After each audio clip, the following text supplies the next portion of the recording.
Clearly the laziest generation of women with the weakest household skills, yet always claiming to be free maids. Clearly the generation with the lowest loyalty, yet constantly saying their sincere love was betrayed. Clearly the generation with the highest rate of casual cohabitation and abortions before marriage, yet always saying they had children for the man. Clearly they bought separate homes for married life, yet complain about having to serve their in-laws after marriage. Clearly it's the mother-in-law doing the childcare and housework, yet they keep shouting about how exhausting it is to raise kids. Clearly they married empty-handed, moved into the man's home for free, yet still insist they brought so much. They never lose in arguments, but they never win in real life. 女孩子结婚的时候应该直接找 Should girls marry rich men directly, or should money come after character on the priority list?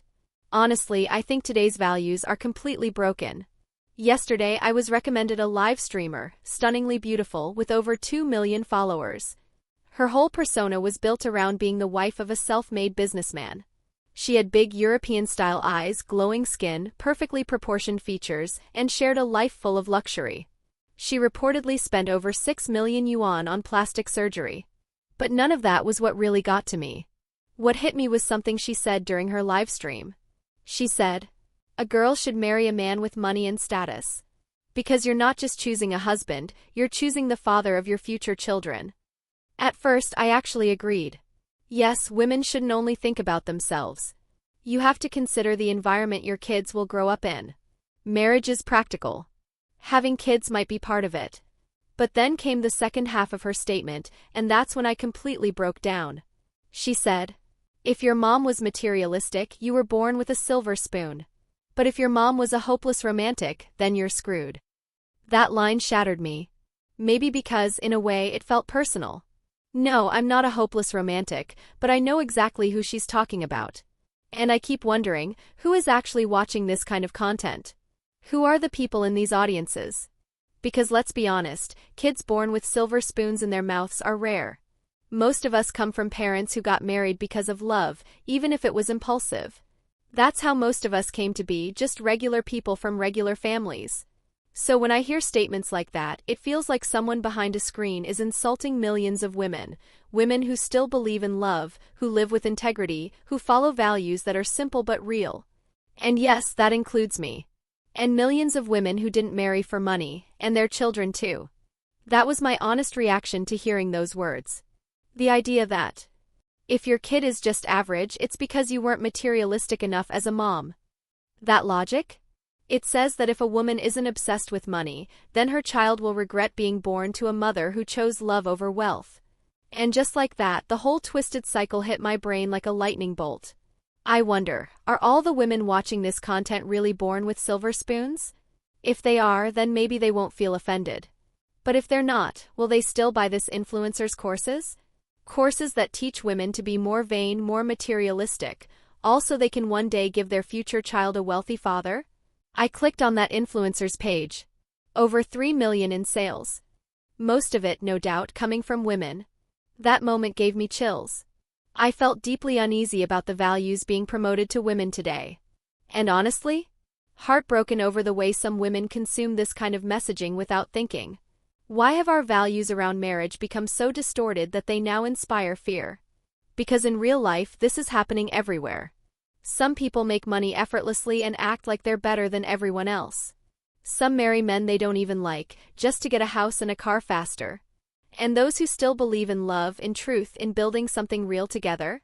They get mocked as hopeless romantics. They get called clueless poor people. Or naive good girls. Even their future kids might end up blaming them. But let me say this clearly. We don't live just for money. We live to make choices that align with our hearts. Everyone has their own journey. No one is necessarily wrong. What's wrong is using broken logic and twisted ideologies to convince ordinary people to play a game that was never designed for them. Those who make the rules live outside of them. The rest of us live within those rules. Because the moment we cross the line, we get reset to factory settings. There was this girl who went on a blind date, and in just 3 sentences, she managed to completely scare the guy off. She had been looking for a partner at Tianhe Park's matchmaking street for 2 years, and eventually came to me for help. Last Sunday, I arranged a date for her. She was born in 1996, works at a bank, and has a college degree. The guy, born in 1994, is a project manager at a large company. His parents are retired from government jobs. They met at his office. The guy took one look at her and said she was quite attractive. She also thought he was okay, so they agreed to have dinner together. And that's when the trouble started. The moment they sat down, the girl began. Since this is a blind date, I'll be upfront. I don't know how to do housework. I usually eat out or order takeout. The guy smiled and replied, "Oh, I know how to cook. I'm actually pretty good at it. I can teach you." She quickly cut him off. "No, no, no. What if I hurt my hand by accident?" He laughed and said, "Okay, then I'll cook and you can do the dishes." And that's when she started to get annoyed. She said, "If I wash dishes, my hands will get rough." Seeing her reaction, the guy tried to lighten the mood. "All right, I'll do the cooking and dishwashing. You can just do the laundry, sweep the floor a bit, help with cleaning, just keep yourself well put together and that's enough." But she followed up with bomb number 2. "Also, I have a bad temper. You'll need to put up with me." The guy thought, "Okay, everyone has a temper sometimes. That's fine." But before he could say anything, she continued. "Third point, my family situation isn't great. I have a younger brother who's still in school. As his older sister, I'll definitely have to help him buy a house one day so he can get married." At that point, the guy's face started to shift, clearly concerned. Still, trying to be polite, he replied, "Having siblings is nice. It means you can share the responsibility of caring for your parents later on." Then she turned the spotlight on him. "What kind of expectations do you have for your partner's family?" The guy answered, "As long as her parents have pensions and aren't a financial burden, that's fine." She immediately jumped up and snapped, "My parents are just regular working people. If you're going to analyze things like that, it'll never work." The guy tried to calm her down. "What matters most is how two people get along. If the relationship is good, those things won't matter." But she kept pushing. "If you don't say you accept me, that means you don't. And if that's the case, just tell the matchmaker now so we don't waste time. And what's wrong with my parents not having a pension? Are you saying people from rural areas aren't worthy of love?" At that point, the guy was stunned and totally caught off guard. It got really awkward. So, he pretended he had to go to the bathroom. And then just left. For good. Later, he called me and said, "Hey, something came up. I have to go home for dinner. She doesn't need to wait for me." He was clearly afraid she'd blow up if he told her directly. I went to talk to her, told her to head home and rest. She asked me what happened, and when I told her he left, she exploded. She ranted about how the guy had zero emotional intelligence, that he was fake and looked down on rural people. But honestly, yes, the guy leaving midway wasn't exactly polite. But she also started the date by listing all her flaws like a disclaimer. Imagine if a guy told you up front, "I'm stingy, I have a bad temper, and I snore." Wouldn't you be the first to run? That's not honesty, that's a compliance test. What she was really saying was, "If you want to date me, you have to accept that I'm lazy, have a bad temper, and financial baggage. You need to support me unconditionally. And if you ever question any of this, then you're the problem because I warned you." This kind of high-pressure test only works on people who are desperate or want something from you. Anyone with better options would never accept that deal. If you're trying to date up, you can't act superior. And if you insist on being treated like royalty, then expect to date down. Have you ever seen something like this? Do you agree with how the guy handled it?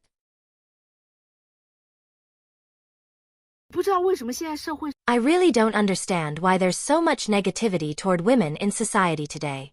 When a woman decides not to get married, especially in today's matchmaking market, if she rejects a man, and he ends up alone, suddenly her parents and others start pressuring her. "Oh, he's such a good guy. Why don't you like him? You should at least give him a chance." They keep saying, "You need to be realistic. You're not that young anymore. Why aren't you married yet? One time, I heard something absolutely ridiculous. You know what they told a woman to convince her to accept a guy? He'll have a great retirement pension in the future. I was honestly speechless. Like, really? And what's worse, if the guy doesn't like the girl, no one says anything. The topic just disappears.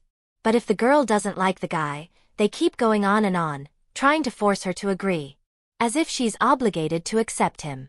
I truly don't get it. I have a coworker who's married now, and she's under a lot of stress. She told me, if you want to get married, then get married. If you don't, then don't. If you can't afford a house, rent one. Don't overthink everything. Don't put unnecessary pressure on your life. And that really got me thinking. Why is no one trying to understand why so many people are choosing not to marry? The pressure from society is huge. Financial stress is even bigger. But no one seems to care enough to ask. A lot of people today get married just for the sake of it. Especially parents. They push their sons and daughters to marry, without caring what they actually feel inside. Why is no one asking what the real needs of the market are? Why is no one asking what people's hearts truly want? Did you know? Going on a blind date with someone who has mystical levels of self-confidence is truly exhausting. There's this girl I know. Here's her situation. She's over 1.70 meters tall and looks wise. On a scale of 1 to 10, I'd give her a solid 4. Her emotional intelligence isn't great either. Every time she chats with a guy, it's like an interrogation, a full-on background check. Most of the time, after just a few messages, the guys block her. Before coming to me for matchmaking, she used dating apps and constantly hit walls. In her own words, I'm not even ugly. Why don't these guys want me? At first, I tried to patiently explain why her dates kept failing. But the real problem is, she's way too confident for no reason. She believes her looks are a 7 or 8 out of 10, so she insists on dating guys who are also 7s or 8s. But in reality? She doesn't know how to do her makeup, has zero sense of fashion, and every time she comes to see me, she looks like a total mess. She actually has a decent number of male contacts, mostly because of her job, so that helps a bit. Friends, family, co-workers, they're all trying to set her up. And honestly? The guys they suggest are pretty well matched for her. I've tried to gently encourage her to just give someone a chance, try talking. But she refuses to listen. Lately, she's gotten even more ridiculous. Now she insists on doing a video call with every guy before meeting, just to see what he looks like in real life before deciding. And the result? Most guys hang up and immediately cancel. And then she comes back to ask me why it's not working. Honestly, working in this business, I've learned that communication is an art form. At first, I didn't dare be too direct, didn't want to hurt her feelings. But now? I just tell her straight up. It's for her own good. What really left me speechless was this. She actually went on a website, paid money, and uploaded her heavily filtered photo alongside pics of her matches, just to let random strangers vote on who looks better. She told me that people online rated her a 6 and said the guys she was matched with weren't good enough for her. So now? Her confidence is through the roof again. She's more determined than ever to find a hot guy. Honestly, I've never seen anything like this. Even second-hand shopping platforms are being used to evaluate blind date market value now.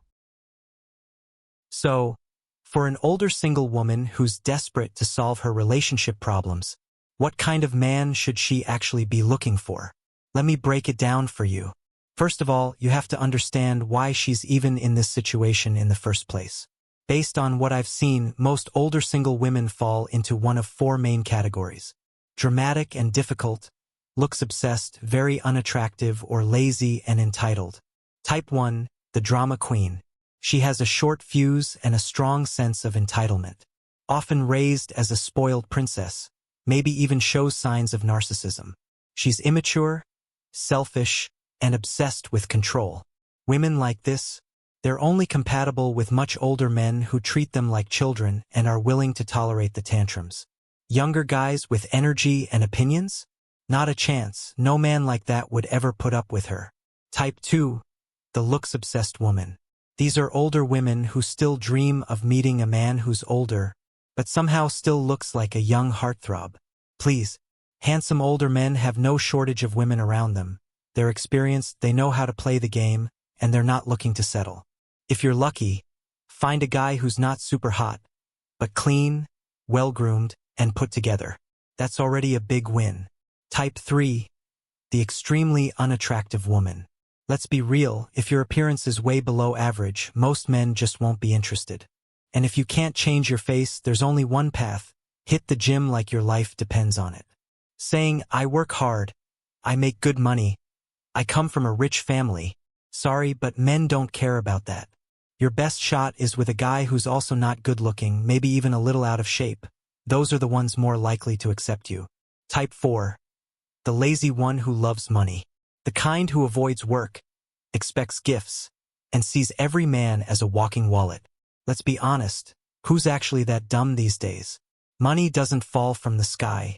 If a man's going to spend on a woman just for looks, he'll spend it on massages, spas, or karaoke clubs, not on a girl who just sits around doing nothing and demands everything. For this type of woman, my advice is, stop thinking about how much money he'll spend on you. Instead, find a guy who won't spend much, but who'll let you tag along and enjoy his lifestyle. Forget the dream of being spoiled.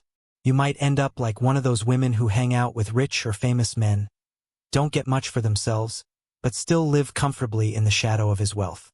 So, to sum it all up, what's the ideal man for an older single woman? Someone clean, low maintenance, older, overweight, and not good looking. He doesn't need to earn much. As long as his family has money, you're good. Class dismissed, ladies. 记录94年单亲妈妈第一次相 A recording of a single mom born in 94 going on her first blind date. Today I'm going on a blind date. My family has been pressuring me since before the new year, and they haven't stopped. I kept putting it off, delaying it again and again. And now I just can't avoid it anymore. I mean, how am I supposed to understand parents? They keep saying, you're still young, hurry up and find someone. Like seriously, what? I can't survive without a man. I really don't get it. I truly don't understand. But hey, today's outfit actually looks pretty good, right?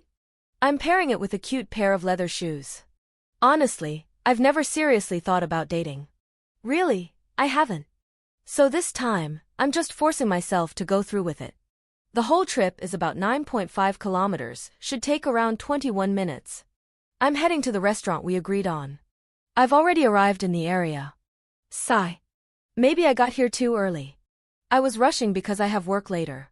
Now I'm worried I might come across as too eager. 你好，是肥肥是吧？对对对。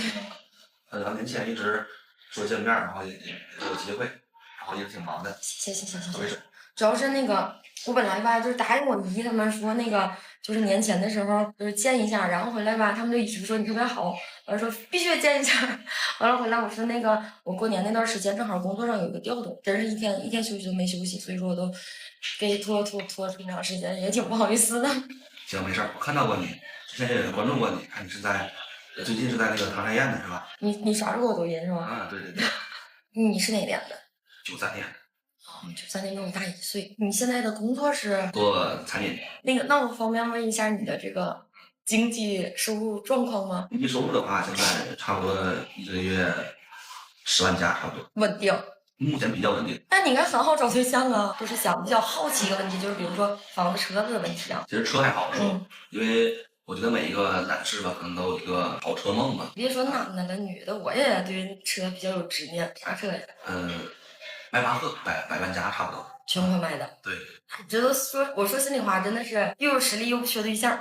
我有债务这个事儿，你知道吧？知道，因为怎么说，其实关注过你很长时间也。但是我是真的有债，不是假的，不是作秀啥，不是剧本。其实你看，我也一直没有问你关于债务啊，包括你的经济收入啊方面上，其实我觉得吧，应该也不太重要。第一点就是通过你自己的这么努力，其实我觉得即使没有任何人的帮助，你应该也是没有问题的。